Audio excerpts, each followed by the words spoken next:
India TV YouTube channel को subscribe करें और बेल आइकन दबाएं।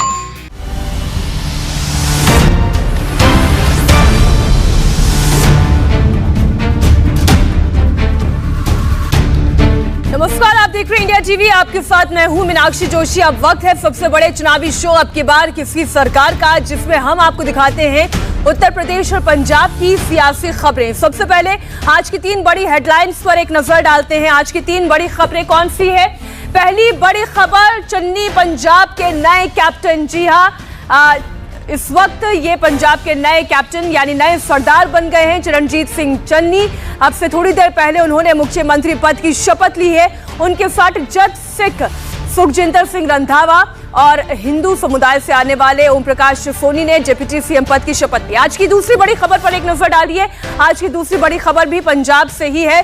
शपथ ग्रहण तो खत्म हो गया है, लेकिन नया झगड़ा शुरू हो गया है। झगड़ा क्या है? कांग्रेस के दिग्गज नेता सुनील जाखड़ ने हरीश रावत के उस बयान पर ऐतराज जताया है जिसमें उन्होंने 2022 का चुनाव सिद्धू के नेतृत्व में लड़ने की बात कही है।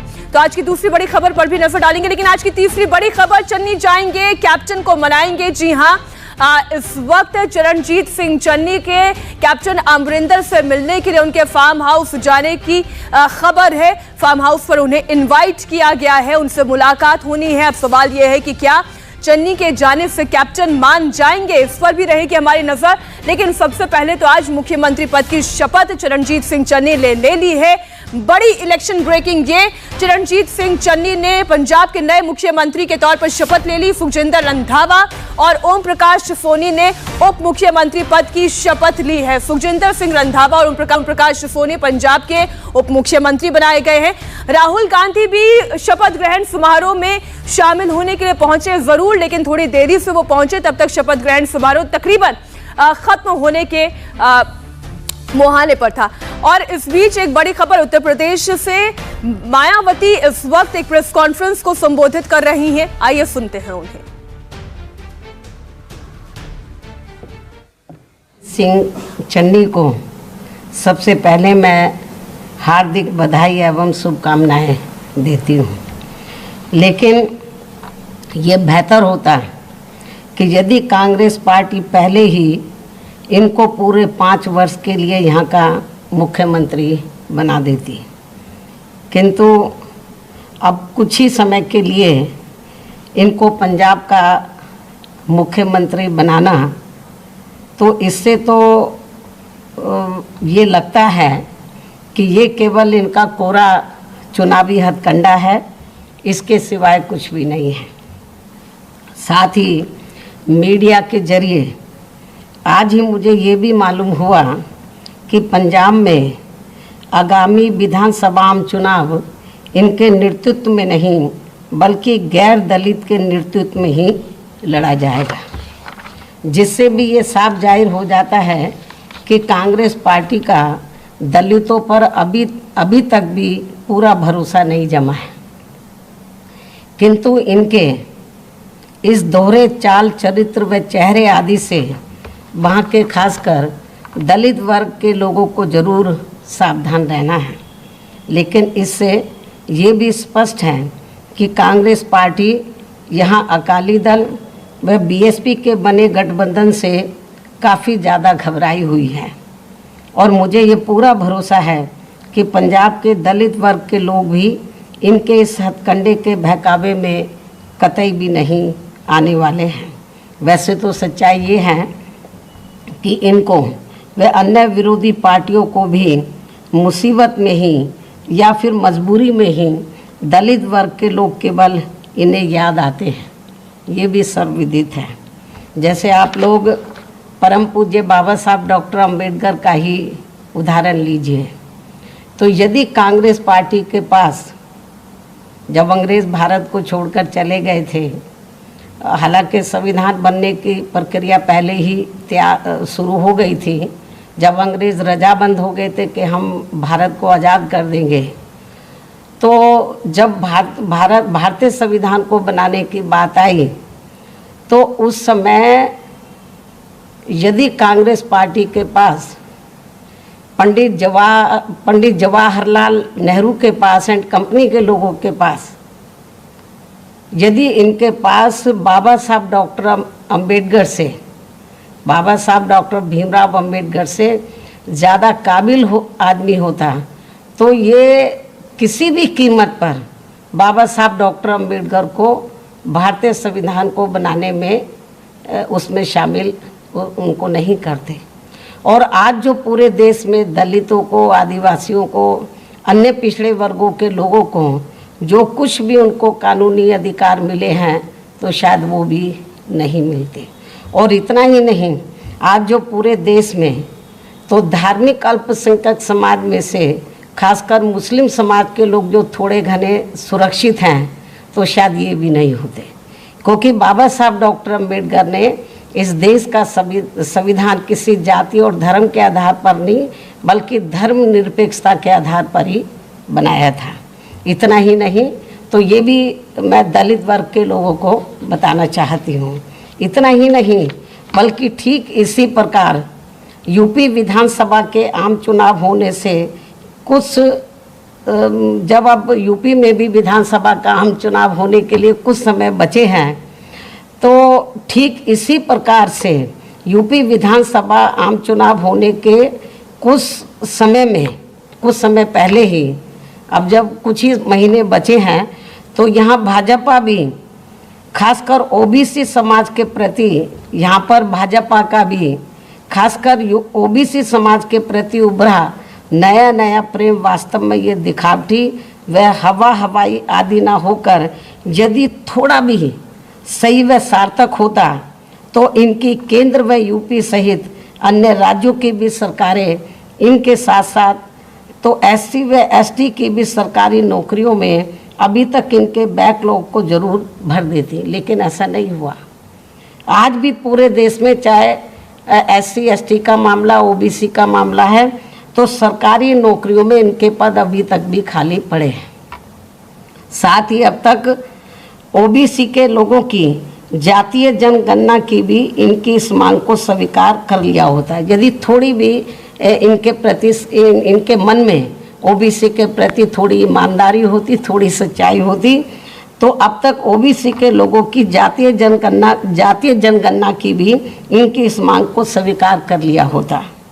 जबकि इस मामले में सच्चाई तो ये है कि भाजपा व अन्य सभी जातिवादी पार्टियां भी देश में ओबीसी के लोगों की जनगणना कराने में वैसे ही घबरा रही हैं जिस प्रकार से इनके आरक्षण संबंधी मंडल कमीशन की रिपोर्ट को लागू करने में इनके लोगों ने अति उग्र होकर पूरे देश में आंदोलन किया था।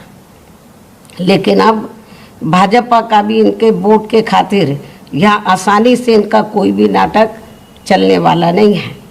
अर्थात अब इनकी काट की हांडी तो बार बार चढ़ने वाली नहीं है। मुझे पूरा भरोसा है कि पूरे देश में दलित वर्ग के लोगों के साथ साथ जो अति पिछड़े वर्ग के लोग भी हैं तो वो ना कांग्रेस के बहकावे में आने वाले, ना बीजेपी, ना अन्य किसी और पार्टी के, क्योंकि इनको ये बात अच्छी प्रकार से मालूम है कि इनको जो कुछ भी मिला है तो वो परम पूज्य बाबा साहब डॉक्टर भीमराव अम्बेडकर के प्रयासों से ही मिला है।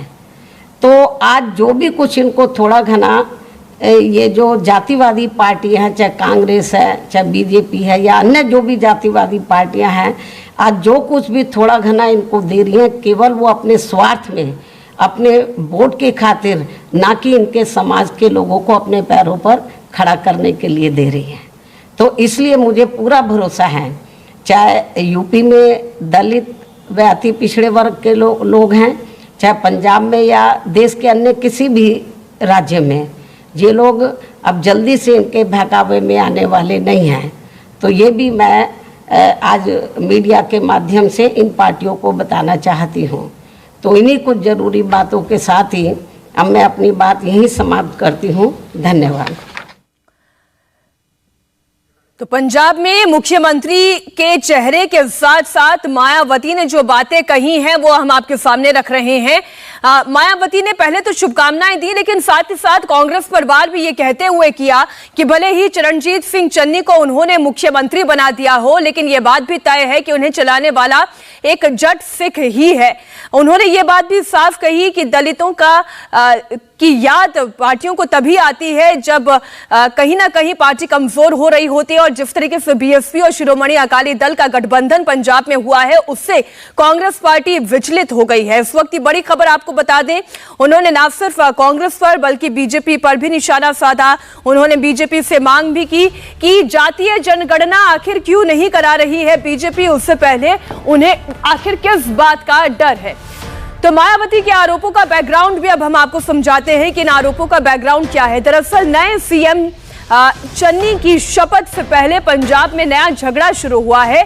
पंजाब कांग्रेस प्रभारी हरीश रावत ने सिद्धू के नेतृत्व में अगला चुनाव लड़ने का ऐलान किया, तो उनके विरोध में पंजाब कांग्रेस के पूर्व अध्यक्ष सुनील जाखड़ उतर आए हैं। अब आपको बताते हैं किसने क्या कहा। हरीश रावत ने कहा सीएम और मंत्री कांग्रेस कमेटी की अगुवाई में ही चुनाव लड़ेंगे, तो वहीं सुनील जाखड़ ने कहा सीएम की ताकत को कमजोर करने वाला ये बयान है। उन्होंने कहा सिद्धू पंजाब की सबसे लोकप्रिय चेहरा है। तो शपथ के दिन सुनील जाखड़ ने कहा इस तरीके का बयान, आखिर इसके पीछे मतलब क्या है। तो आप ये देख रहे हैं एक तरीके का सवाल खड़ा किया गया है। इसका मतलब क्या ये है कि चरणजीत सिंह चन्नी मात्र एक चेहरा है और वो मोहरा दरअसल है नवजोत सिंह सिद्धू के। अब आपको सुनाते हैं शपथ ग्रहण के ठीक पहले पंजाब कांग्रेस में कैसे सियासी रार हुई। चेहरा कौन होगा अगले चुनाव में, क्योंकि नवजोत सिंह सिद्धू साहब। देखिए, चेहरा कौन होगा ये तय करेगी कांग्रेस प्रेसिडेंट। ये काम हमको नहीं करना होता है, लेकिन जो यहाँ के हालात हैं उसमें मुख्यमंत्री मंत्रिमंडल के साथ ही सब प्रदेश कांग्रेस कमेटी के नेतृत्व में चुनाव लड़ेंगे, आगे बढ़ेंगे। और प्रदेश कांग्रेस कमेटी के अध्यक्ष श्री सिद्धू हैं, जिनकी लोकप्रियता बहुत अधिक है। जाखड़ साहब, आपको लगता है कि सवाल नहीं है, वो चिंता व्यक्त की है, आपको लगता है सिद्धू के चेहरे पर अगर अगले चुनाव की बात कांग्रेस पार्टी करती है तो प्रेजेंट सीएम की लीडरशिप को नेगेट करना जैसा है ये? सर क्या ये पपेट सीएम है जिस तरह से ट्वीट किया गया? आपको लगता है कि ये गलत चॉइस है आला कमान? आज राहुल जी आ रहे हैं, मैं समझता हूँ उन बातों के ऊपर। आपको लगता है रॉन्ग चॉइस है जो की गई इन टर्म्स? चरणजीत सिंह चन्नी की चॉइस से खुश है? बिल्कुल नहीं राहुल, ही has handled himself magnificently well as a CLP leader, और उनका काम बतौर टेक्निकल एजुकेशन मिनिस्टर के तौर पे शलाघाई हो रहा है। So why anybody should ask. आपको लगता है अगला चेहरा वही होना चाहिए 2022 में भी? अगला चेहरा जो होगा नहीं होगा वो प्रेरोगेटिव हाईकमांड का किया जा रहा है ना सर। तो आज अगर मुख्यमंत्री की पद पे बैठे हैं तो मैं समझता हूँ कि ये this is a natural outcome of this. तो आइए अब आपको समझाते हैं कि पंजाब का जाति फैक्टर क्या है, ये भी आपको समझना जरूरी है। आपको बताते हैं कि कौन से समुदाय की आबादी यहाँ पर कितने प्रतिशत है। और सबसे पहले बात करते हैं सिख समुदाय की आबादी की, जो सबसे बड़ी आबादी है पंजाब में। इसकी आबादी 58% है। इसमें अगर जट सिख की आबादी की बात की जाए तो 19% जट सिख हैं, और दलित आबादी की बात की जाए तो 32% दलित आबादी है। अब हिंदुओं की आबादी देखिए 38% है, और बाकी अन्य की बात हम करें तो 11% इनकी आबादी है। ऐसे में जाति फैक्टर के हिसाब से तो एक दलित चेहरा चुनना फायदे का सौदा हो सकता है। अब आप ये देखिए दलित फैक्टर क्यों अहम है, ये भी आपको समझाते हैं। पंजाब विधानसभा में कुल 117 सीटें हैं, जिनमें से 34 सीटें सुरक्षित हैं। अनुसूचित जाति के लिए ये सीटें सुरक्षित हैं। ये अब अगली तस्वीर हम आपको दिखाते हैं, आंकड़ों की जुबानी आपको समझाते हैं। और अब चरणजीत चन्नी जिस इलाके से आते हैं, जो मालवा रीजन की हम बात करते हैं, मालवा रीजन एक ऐसा रीजन है जहां पर दलितों की आबादी बड़ी संख्या में है, और ये वो रीजन है जहां से 40 सीटें पिछले विधानसभा चुनावों में कांग्रेस पार्टी जीत कर आई थी। अब आप ये अंदाजा लगाए, कांग्रेस पार्टी पहले से यहां पर मजबूत है, लेकिन आम आदमी पार्टी ने इसी इलाके से 18 सीटें जीती थी। अब आप ये समझिए कि शायद अपने विपक्षी दलों को काउंटर करने के लिए भी कांग्रेस कांग्रेस के लिए यह फैसला महत्वपूर्ण था। हरीश रावत के बयान पर बीजेपी ने भी इस बीच एक तंज कसा है। उन्होंने कहा कि पंजाब कांग्रेस ने दलित भाईचारे का अपमान किया, चरणजीत सिंह चन्नी को बलि का बकरा बनाया गया। 5 साल कैंडिडेट बनाने के लिए नवजोत सिंह सिद्धू का नाम आता है और कुछ महीनों की सरकार के लिए चरणजीत सिंह चन्नी का नाम क्यों? जाखड़ साहब का ट्वीट है तो ये दलित भाईचारे का पंजाब में अपमान है कि आप जब बलि का बकरा बनाने की बात है तो आप चरणजीत सिंह चन्नी को आगे करो 90 दिन के लिए, और जब 5 साल के मुख्यमंत्री का कैंडिडेट बनाने की, मैं नहीं मानता कांग्रेस की सरकार में, लेकिन कैंडिडेट बनाने की बात है तो नवजोत सिंह सिद्धू को आगे कर रहे हो। ये दलितों का अपमान भी है और जिसको आप शपथ दिला रहे हो उसका भी अपमान है। इसलिए कांग्रेस को अभी स्पष्ट करना चाहिए कि उनका विधानसभा के चुनाव में मुख्यमंत्री का उम्मीदवार कौन होगा। इस बीच प्रधानमंत्री नरेंद्र मोदी ने भी चरणजीत सिंह चन्नी को बधाई दी है। उन्होंने बधाई में क्या बातें कही हैं आपको बताएंगे। प्रधानमंत्री नरेंद्र मोदी ने पंजाब के नए मुख्यमंत्री चरणजीत सिंह चन्नी को ट्वीट करके बधाई दी है।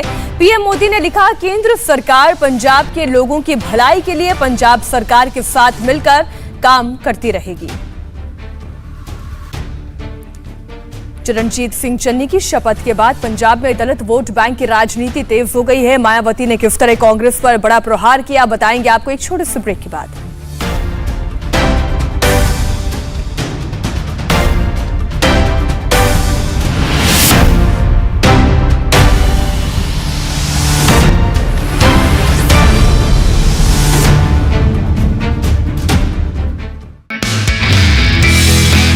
नमस्ते, मैं हूं मीनाक्षी जोशी। वीडियो और खबरों से अपडेट रहने के लिए India TV YouTube channel subscribe करें, बेल आइकन दबाना ना भूलें। जुड़े रहें इंडिया टीवी के साथ।